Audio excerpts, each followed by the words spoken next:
ഗൗരി അവിടെ നിന്നും അവളുടെ റൂമിലേക്ക് നടന്നു.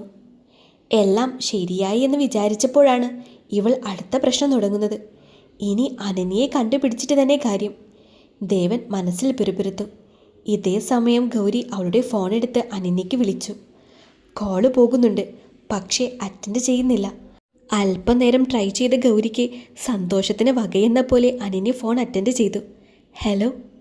വിറച്ച ശബ്ദത്തോടെ അവൾ സംസാരിക്കാൻ തുടങ്ങി. ഹലോ അനന്യ, നീ എവിടെയാ? ഗൗരി, എന്നെ തിരക്കരുത്. ഞാനിനി നിങ്ങൾക്കൊരു ശല്യമായി അങ്ങോട്ടേക്ക് വരുന്നില്ല. എനിക്കെൻ്റെ കുഞ്ഞിനെ മാത്രം മതി. ഗൗരി അവളുടെ ശബ്ദത്തിന് പിന്നിൽ ഇരമ്പുന്ന ട്രെയിനിൻ്റെ ശബ്ദം കേട്ടു. നീ എങ്ങോട്ടാ അനന്യ പോയിക്കൊണ്ടിരിക്കുന്നത്? ഗൗരി, ഞാൻ പറ. ഇല്ല, എന്നെ വിട്ടേക്ക്. പെട്ടെന്ന് തന്നെ അനന്യ ഫോൺ കട്ട് ചെയ്ത് സ്വിച്ച് ഓഫ് ചെയ്തു. അവൾ ട്രെയിനിലാണല്ലോ, എങ്ങോട്ടാവും? അവൾ ദേവൻ്റെ റൂമിലേക്ക് ചെന്നു. നോക്ക്, ഞാൻ അനന്യയ്ക്ക് വിളിച്ചിരുന്നു. എന്നിട്ട്? അവൾ ട്രെയിനിലാണ്, എങ്ങോട്ടോ പോകുവാണ്. അവൻ്റെ കണ്ണുകളിൽ സംശയമുണ്ടായി. എങ്ങോട്ടാവും? ഗൗരി തിരക്കി. അവളുടെ നാട്ടിലേക്ക് തന്നെ. സമയം ഒരുപാട് കടന്നുപോയി. അന്ന് രാത്രി ദേവൻ പോകുമെന്ന് ഗൗരിക്ക് മനസ്സിലായി. ദേവൻ കാറിൽ കയറിയതും ഗൗരിയും ചാടിക്കയറി. നീ എങ്ങോട്ടാ?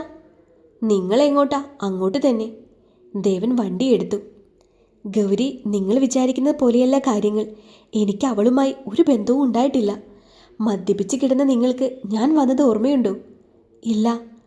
പിന്നെ എങ്ങനെ തറപ്പിച്ച് പറയാൻ കഴിയും? ദേവൻ ഒരു മറുപടിയും പറഞ്ഞില്ല. ഗൗരി കാറിൽ പാട്ട് വെച്ചു. ഗൗരി ദേവനെ ഒന്ന് നോക്കി. ആ പാട്ടുകൾ അവരുടെ ഉള്ളിലെ പ്രണയത്തെ ഉണർത്തിയതുപോലെയായിരുന്നു. ഗൗരി ദേവനെ നോക്കാനുള്ള മടി കാരണം കാറിനുള്ളിലെ ലൈറ്റ് ഓഫ് ചെയ്തു. പെട്ടെന്നാണ് ദേവൻ അവളുടെ കൈകളെ പുണർന്നത്. തൊണ്ടക്കുഴിയിൽ ഉമിനീരിറക്കുന്ന ശബ്ദം ദേവൻ്റെ കാതുകളിൽ കേൾക്കാമായിരുന്നു. അല്പദൂരം പോയ കാർ ദേവൻ ആളൊഴിഞ്ഞ ഒരു പ്രദേശത്ത് നിർത്തി. സ്ട്രീറ്റ് ലൈറ്റിൻ്റെ മങ്ങിയ വെളിച്ചം കാറിലേക്ക് അടിച്ചിരുന്നു. ആ വെളിച്ചത്തിൽ ദേവൻ ഗൗരിയെ തന്നെ നോക്കിയിരുന്നു. അവളുടെ നേരെ തിരിഞ്ഞിരുന്നു കൊണ്ട് ദേവൻ അവളുടെ 2 കൈയും പിടിച്ചു. ഗൗരി, എന്നെയൊന്ന് നോക്ക്, ദേവൻ പറഞ്ഞു. അവൾക്കെന്തോ ഒരു മടിയായിരുന്നു ദേവനെ നോക്കാൻ. ദേവൻ പെട്ടെന്ന് അവളുടെ സീറ്റിനെ വലിച്ച് ബെഡ് സീറ്റാക്കി മാറ്റി. അവളൊരു ഞെട്ടലോടെ ദേവനെ നോക്കി. ദേവൻ അവളുടെ അടുത്തേക്ക് വന്നിരുന്നു. അവൾ ദേവനെ തന്നെ ഞെട്ടിത്തിരിഞ്ഞു നോക്കി നിന്നു. അവളുടെ കണ്ണുകൾ വിടർന്നു. എന്താ? അവൾ വിറയലോടെ ചോദിച്ചു. ചുമ്മാ. ദേവനൊരു റൊമാൻറ്റിക് മൂഡിൽ പറഞ്ഞു. നമുക്ക് പോണ്ടേ? അവൾ ചോദിച്ചു. പോണം. പിന്നെന്താ? അത് പറഞ്ഞ് തീരും മുന്നേ ദേവൻ അവളുടെ നെഞ്ചിലേക്ക് ചേർന്ന് കിടന്നു. ഏയ്! ഗൗരിയുടെ ഉള്ളൊന്ന് കാളി. നിങ്ങൾ എന്തായി കാണിക്കുന്നത്? ഗൗരി തിരക്കി. ദേവൻ അവളുടെ ചുണ്ടിലേക്ക് തന്നെ നോക്കുന്നത് കണ്ട് ഗൗരി ചുണ്ടുകൾ വായ്ക്കുള്ളിലേക്ക് വലിച്ചു പിടിച്ചു. ദേവൻ അവളെ തുരുതുരാ ഉമ്മ വെച്ചു. മതി, എണീക്ക്, അവൾ പറഞ്ഞുകൊണ്ടേയിരുന്നു. അല്പം നേരം കഴിഞ്ഞ് ദേവൻ ഡ്രൈവിംഗ് സീറ്റിലേക്കിരുന്നു. ഗൗരി ഒരു ദീർഘനിശ്വാസം വലിച്ചു വിട്ടു. നിങ്ങൾക്ക് എന്താ പറ്റിയേ? അവൾ അല്പദൂരം ചെന്ന ശേഷം ദേവനോട് തിരക്കി. നീ എന്താ ഗൗരി എന്നെ മനസ്സിലാക്കാത്തത്? ഞാൻ നിന്നെ മാത്രമാണ് സ്നേഹിക്കുന്നത്. നീയെന്ന് വെച്ചാൽ ഭ്രാന്തായ പോലെയാണ് എനിക്ക്. വിവാഹം ഓരോ കാര്യങ്ങൾ പറഞ്ഞ് നീട്ടുമ്പോൾ എനിക്ക് ഭയമാണ്. നീ എൻ്റെ കൈവിട്ടു പോകുമോ എന്നൊരു ഭയം. ദേവൻ പറഞ്ഞു നിർത്തി. ഞാൻ നിങ്ങളെ ഒരു കുറ്റക്കാരനായി കണ്ടിട്ടില്ല. ഞാൻ പറയുന്നത് എന്താണെന്ന് വെച്ചാൽ ആ കുഞ്ഞ് നിങ്ങളുടെ അല്ല എന്ന് അറിയണം. അതുമാത്രമാണ്. അച്ഛനില്ലാത്ത നിമിഷം ഒത്തിരി അനുഭവിച്ചതാ. ഇനി അങ്ങനെയൊന്നും ഒരാൾക്കും ഉണ്ടാവരുത് എന്ന് ഓർത്തേ ഉള്ളൂ ഞാൻ. എനിക്ക് ഇതുപോലുള്ള സെൻറ്റിമെൻറ്റ്സ് ഇല്ലായിരുന്നു നിന്നെ സ്നേഹിക്കുന്നതിന് മുൻപ് വരെ. നിന്റെ കൂടെ കൂടിയിട്ടാണെന്ന് തോന്നുന്നു ഒരു മാറ്റമൊക്കെ ഉണ്ട്. ദേവനൊരു ചിരിയോടെ പറഞ്ഞു നിർത്തി. അപ്പോൾ ഞാൻ പറയുന്നത് കേൾക്കില്ലേ? എന്ത്? നമ്മുടെ വിവാഹം അത് നടക്കും. അതിനു മുൻപ് അവളുടെ കാര്യമെല്ലാം സോൾവ് ആവണം. ശരി, പക്ഷേ എനിക്ക് നീ ഒരു ഉറപ്പ് തരണം ഗൗരി. എന്തുറപ്പ്? അതുവരെ ഈ ഹൃദയത്തിൽ ദേവൻ മാത്രമേ ഉണ്ടാകൂ എന്ന്. ഗൗരി അവളുടെ നെഞ്ചിലൊന്ന് തിരിച്ചുകൊണ്ട് ദേവൻ്റെ കൈകളിലേക്ക് വെച്ചു. ഇതെന്താ? എൻ്റെ ഹൃദയത്തിൻ്റെ താക്കോല്. ദേവൻ അതെടുത്ത് അവൻ്റെ നെഞ്ചിലേക്ക് വെച്ചു. ഗൗരി ഒന്ന് പൊട്ടിച്ചിരിച്ചു. എന്താടി? അല്ല, എൻ്റെ കൂടെ കൂടിയിട്ട് സെൻറ്റിമെൻറ്റ്സ് മാത്രമല്ല, കുറച്ചൊക്കെ കുട്ടികളെയും കിട്ടിയിട്ടുണ്ട്. ഞാൻ ഇങ്ങനെ തന്നെയായിരുന്നു ഗൗരി. പിന്നീട് എപ്പോഴോ ഓരോ തിരക്കുകളിൽപ്പെട്ട് ദേവനൊരു മുരടനായി മാറിയതാ. ദേവൻ പറഞ്ഞു നിർത്തി. ദിവസം ഓരോന്നായി കടന്നുപോയി. പാടത്തെ വിളവെടുപ്പ് കഴിഞ്ഞ് വിയർത്ത് കുളിച്ചാണ് നകുലൻ തൊടിയിലേക്ക് കയറിയത്. വേനലായതുകൊണ്ട് തോട്ടം നനയ്ക്കാൻ തോട് തിരിച്ചിട്ടിട്ടുണ്ട്. അടയ്ക്കയും കുരുമുളകുമായിരുന്നു തോട്ടത്തിലെ പ്രധാന കൃഷി. തോട്ടത്തിലെ ചാലിലൂടെ ഒഴുകി വരുന്ന തെളിവെള്ളത്തിൽ കൈയും മുഖവും കഴുകിക്കൊണ്ട് നകുലൻ വീടിൻ്റെ ഉമ്മറത്തേക്ക് നടന്നു. ലക്ഷ്മിയേ, ലക്ഷ്മിയേ, നകുലൻ നീട്ടി വിളിച്ചു. ദാ വരുന്നു. കുറച്ച് തണുത്ത വെള്ളം ഇങ്ങെടുക്ക്. മുഖത്തെ വെള്ളം തോളിലെ തോർത്തുമുണ്ടുകൊണ്ട് തുടച്ചു നീക്കി. ഉമ്മറത്തെ ചാരുകസേരയിൽ അങ്ങനെ ഇരുന്നു. അപ്പോഴേക്കും ലക്ഷ്മി നല്ല സംഭാരവുമായി നകുലനെ ലക്ഷ്യമാക്കി വന്നു. അവള് വിളിച്ചോ? സംഭാരം കുടിക്കും മുന്നേ നകുലൻ തിരക്കി. ഇല്ല, ലക്ഷ്മി പറഞ്ഞു. വിളിക്കില്ല, അവൾ നമ്മളെ വിളിക്കില്ല. സംഭാരം മൂന്തി മൂന്തി കുടിച്ചു. ഓഹ്, ഞാനൊന്ന് കിടക്കട്ടെ. എന്തൊരു ചൂടാ, നീ അപ്പുറത്തേക്ക് ചെന്നോളൂ. ഒരു വീശപ്പാളയും എടുത്ത് വീശിക്കൊണ്ട് ആ ചാരുകസേരയിൽ നകുലൻ അങ്ങനെ കിടന്നു. വാർദ്ധക്യം പിടിപെട്ട കണ്ണുകൾ, പുരികരോമങ്ങൾക്ക് വരെ നിറം മങ്ങി തുടങ്ങി. മെലിഞ്ഞ ശരീരം, ശരീരത്തിൽ ചുളിവുകൾ ബാധിച്ചിട്ടുണ്ട്. തലമുടി നരച്ചിട്ടുണ്ട്. പുറം കൈയിൽ ഞരമ്പുകൾ തെളിഞ്ഞു കാണാം. അല്പനേരം കഴിഞ്ഞപ്പോഴേക്കും വിഷറി കയ്യിൽ നിന്നും നിലത്തേക്ക് വീണു. നകുലൻ ഉറക്കത്തിലേക്ക് കണ്ടു. വിഷറി നിലംപതിച്ച പരിങ്ങിയൊച്ച ഉറക്കത്തെ നശിപ്പിച്ചു. നകുലൻ ഉണർന്നു. വിഷറിയെടുത്ത് തല ഉയർത്തിക്കൊണ്ട് ചുട്ടുപഴുത്തി കിടക്കുന്ന മുറ്റത്തേക്കൊന്ന് നോക്കി. വേനൽ ചൂടിലെ കാറ്റിൻ്റെ ചൂട് പറയേണ്ടതില്ലല്ലോ. ആരോ തലയിൽ തുണിയിട്ട് കൊണ്ട് വരുന്നുണ്ട്. വെള്ളത്തിനാവും. നകുലൻ ചുറ്റിലും ഒന്ന് നോക്കി. ഏയ്ഷ്, ഈ പെണ്ണിനോട് എത്ര പറഞ്ഞു കുറച്ച് വെള്ളവും ഒരു ഗ്ലാസും എപ്പോഴും ഉമ്മറത്ത് വേണമെന്ന്. പറഞ്ഞാൽ കേൾക്കില്ല. ചൂടാണ്, ആളുകൾ വരുമെന്ന് അറിയില്ലേ ലക്ഷ്മി നിനക്ക്? വീണ്ടും അകത്തേക്ക് വിളിച്ചു. ലക്ഷ്മി അടുക്കള ജനാലിലൂടെ മനസ്സിലാക്കി ആരോ വരുന്നുണ്ട്, വെള്ളം വെച്ചിട്ടില്ല എന്ന്.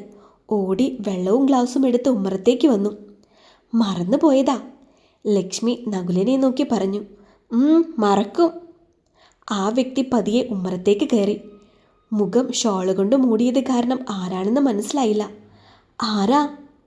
ആ വ്യക്തി ഷോൾ ഊരി മാറ്റി. മോളെ, ലക്ഷ്മി കരഞ്ഞുകൊണ്ട് അവളെ വാരിപ്പുണർന്നു. ആരാ അത്? നകുലൻ തിരക്കി. നമ്മുടെ മോള്. അനന്യക്കുട്ടിയോ? അവള് നകുലൻ്റെ നേർക്ക് തിരിഞ്ഞു. ഒരുപാട് നാളുകൾക്ക് ശേഷം മകളെ കണ്ട് സന്തോഷമായിരുന്നു അവർക്ക്. എന്താ മോളെ അമ്മയൊന്നും വിളിക്കാഞ്ഞത്? മകളുടെ വിശേഷങ്ങൾ അറിയാൻ കൊതിയായി അവർക്ക്. നകുലനും ലക്ഷ്മിയും അവളെ അകത്തേക്ക് കൊണ്ടുപോയി. അല്ല മോളെ, ദേവൻ എവിടെ? നകുലൻ തിരക്കി. അച്ഛാ. അവളുടെ കണ്ണുകൾ നിറഞ്ഞു. അവന് വേണ്ടിയല്ലേ എൻ്റെ കുട്ടി ഈ 2 വയസ്സായവരെയും ഇവിടെ ഒറ്റയ്ക്കാക്കിയിട്ട് പോയത്? അച്ഛ, അത് സാരില്ല, അച്ഛന് മനസ്സിലായി. മോളെ ഇപ്പോൾ അവന് വേണ്ടാലേ? നിരാശയോടെ നകുലൻ ചോദിച്ചു. നിറവാർന്ന കണ്ണുകൾ അച്ഛന് നേരെ നീട്ടി അവൾ പറയാതെ മറുപടി പറഞ്ഞു. സങ്കടപ്പെടണ്ട, എല്ലാം ശരിയാവും. ഇവിടെ തെക്കേലെ ഭാസ്കരൻ നായരില്ലേ, അദ്ദേഹത്തിൻ്റെ മകന് മോളെ ആലോചിച്ച് വന്നിരുന്നു. നമുക്ക് ആ പയ്യനെ നോക്കാം. നാട്ടിൻപുറമാണേലും നല്ല സമ്പന്ന കുടുംബമാണ്. ഇവിടെ തൊട്ടടുത്താകുമ്പോൾ എപ്പോൾ വേണേലും എൻ്റെ കുട്ടീനെ കാണാനും മിണ്ടാനും വരാലോ. നമുക്ക് വലിയ ബിസിനസ്സുകാരൊന്നും വേണ്ട. വാർദ്ധക്യം നിറഞ്ഞ പതുങ്ങിയ ശബ്ദത്തിൽ നകുലൻ പറഞ്ഞു നിർത്തി. ഇനിയൊരു വിവാഹത്തെപ്പറ്റി ഞാൻ ചിന്തിക്കുന്നില്ല. നകുലനും ലക്ഷ്മിയും അവളെ തന്നെ നോക്കി. നീ എന്താ ഈ പറയുന്നത്? അപ്പോൾ നീ അവനെ ഉപേക്ഷിച്ചു വന്നതല്ലേ? ലക്ഷ്മി തിരക്കി. അതെ, പക്ഷേ. അവളുടെ സംസാരത്തിൽ എവിടെയോ വശപിശകുകൾ അവർക്ക് തോന്നി. എന്താ മോളെ, എന്താന്ന് വെച്ചാൽ തുറന്നു പറ. അമ്മേ, അത് പിന്നെ. അനന്യ 2 പേരെയും മാറി മാറി നോക്കി. അമ്മേ, ഞാനൊരു അമ്മയാകാൻ പോവാണ്. അക്ഷരാർത്ഥത്തിൽ ഞെട്ടിക്കൊണ്ട് നകുലനും ലക്ഷ്മിയും അവളെ തന്നെ നോക്കി. ലക്ഷ്മി അവളുടെ ഇരുതോളുകളിലും കൈവച്ച് കുലുക്കിക്കൊണ്ട് അവളോട് തിരക്കി. നീ എന്തൊക്കെയാ ഈ പറയുന്നത്? അതെ അമ്മേ. അവളുടെ കണ്ണുകൾ ഭൂമിയിലേക്ക് താഴ്ത്തിക്കൊണ്ട് അവൾ പറഞ്ഞു. കേട്ടില്ലേ നിങ്ങളിത്? മോള് പിഴച്ചു പോയെന്ന് ആർത്തി വിളിച്ചുകൊണ്ട് ലക്ഷ്മി പറഞ്ഞു. ശരീരം മുഴുവൻ ഒരു മരവിപ്പായിരുന്നു നകുലന്. ഉമ്മറത്തെ ചാരുകസേരയിലേക്ക് ചാരി കിടന്നുകൊണ്ട് തോളിലെ തോർത്തുകൊണ്ട് മുഖം മുഴുവനും ഒന്ന് തുടച്ചു.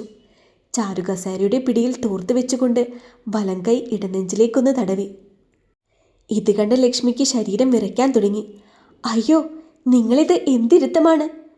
ലക്ഷ്മിയെ പേടിക്കണ്ടാടി. അനന്യ അവരെ ലക്ഷ്യമാക്കി നടന്നു. തൊട്ടു പോകരുത് പിഴച്ചവളെ, ലക്ഷ്മി ഉറക്കെ പറഞ്ഞു. 2 ഏക്കറിൽ ചുറ്റും പരന്നു കിടക്കുന്ന തോട്ടം, താഴേക്ക് പാടവും പുഴകളും. ലക്ഷ്മിയുടെ ശബ്ദവും അലർച്ചയും അടുത്തുള്ള ആരും കേൾക്കില്ല. അല്പം നേരം തളർന്നു പോയ നകുലൻ്റെ കണ്ണുകൾ പതിയെ അടഞ്ഞു തുടങ്ങി. അയ്യോ! ഒരു വലിയ ശബ്ദത്തോടെ ലക്ഷ്മി അലറി. കുറച്ച് വെള്ളം എടുക്കടി.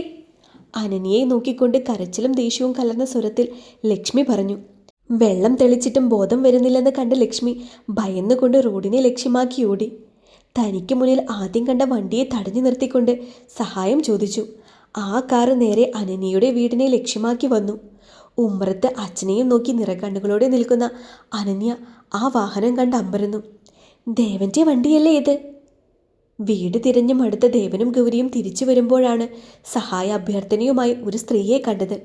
അനന്യയുടെ അമ്മയാണെന്ന് അറിയില്ലായിരുന്നു. വീടിന് മുന്നിൽ നിൽക്കുന്ന അനന്യയെ കണ്ടപ്പോഴാണ് ഇതാണ് അവരുടെ വീടെന്ന് മനസ്സിലായത്. തേടിയ വള്ളി ദേ കാലിൽ ചുറ്റി. ദേവൻ ചിരിച്ചുകൊണ്ട് പറഞ്ഞു. അല്ല, ഇവിടെ എന്തോ സംഭവിച്ചിട്ടുണ്ട്. ഗൗരി ഒന്ന് നോക്കി. ഉമ്മറത്ത് തിരിച്ചിട്ട കാറിൽ നിന്നും ദേവനും ഗൗരിയും ഇറങ്ങി. മക്കളെ, എൻ്റെ ഭർത്താവ്, ഒന്ന് സഹായിക്കണേ, ഒന്ന് ഹോസ്പിറ്റലിൽ കൊണ്ടുപോകണേ, കരഞ്ഞുകൊണ്ട് ലക്ഷ്മി പറഞ്ഞു. നകുലനെ താങ്ങിയെടുത്ത് ലക്ഷ്മിയും ദേവനും കാറിലേക്ക് കൊണ്ടുവന്ന് കിടത്തി.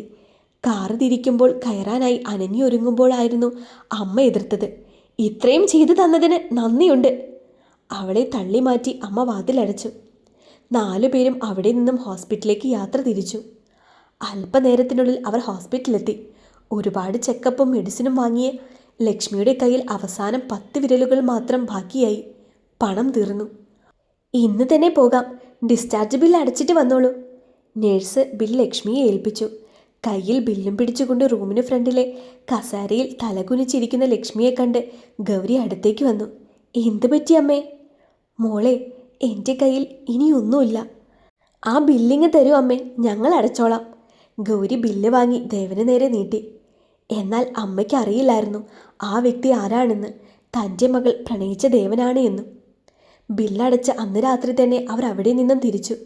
വീട്ടിലെത്തിയ അവരോട് അമ്മ പറഞ്ഞു. മക്കളെ, നിങ്ങൾ ആരാണെന്നോ എവിടെ നിന്നാണെന്നോ ഞങ്ങൾക്കറിയില്ല. ചെയ്ത ഉപകാരങ്ങൾക്ക് ഒരുപാട് നന്ദിയുണ്ട്. ഗൗരിയുടെ മുടിയിൽ തഴുകിക്കൊണ്ട് അമ്മ പറഞ്ഞു. മോളെ, നീ നല്ലൊരു കുട്ടിയാ. ഇത്രയും സന്മനസ്സുള്ള കുട്ടികൾ ഉണ്ടാവില്ല. മക്കള് അകത്തേക്ക് വാ. ലക്ഷ്മി അവരെ അകത്തേക്ക് ക്ഷണിച്ചു. ഗൗരി അനന്യയ്ക്ക് നേരെ നടന്നു. അനന്യ, ഇപ്പം എങ്ങനെയുണ്ട്? ഓക്കെ ആണോ?